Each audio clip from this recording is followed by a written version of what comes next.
Hello everyone! For today's video, nagluto pala ako ng aking lunch, pritong mackerel, at saka nagluto din pala ako ng nilagang ampalaya na nilagyan ko ng puting sibuyas at saka konting asin, konting suka at saka yung chili flakes.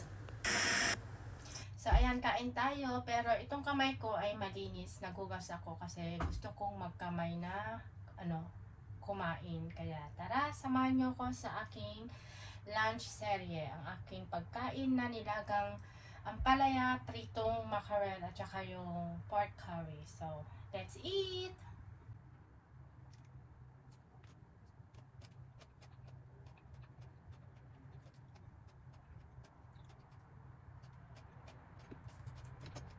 Gusto ko yung ganitong ulam, simple lang pero masarap. Yung mahilig ako sa mga nilaga.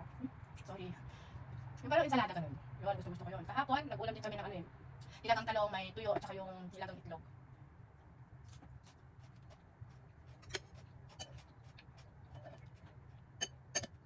Nakakapag-ulam ako ng ganito kapag wala sila kasi hindi naman sila nag-ulam ng mga ganitong pagkain, yung mga amo ko at saka yung mga bata. Kasi iba yung nakasanayan nilang pagkain kaya hindi sila kumakain ng mga ganito. Pero ikaw isda, oo, kumakain sila pero hindi sila sa mga deep fry. Mahilig sila sa mga steam ganun. Pag yung may isda kami, laging steam yun. Nag-prepare naman ako pero hinahaluan ko siya minsan ng tausi, yung may konting sabaw.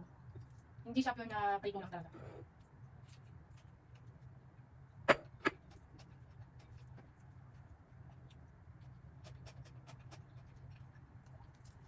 Wala kasi kami kamatis kaya hindi ko siya nilagyan ng kamatis. Tapos wala rin kami sili. Kaya ang nilagay ko dito sa dito sa ampalaya, yung ang tawag dito, yung chili flakes yun. Pero hindi naman siya masyadong anghang.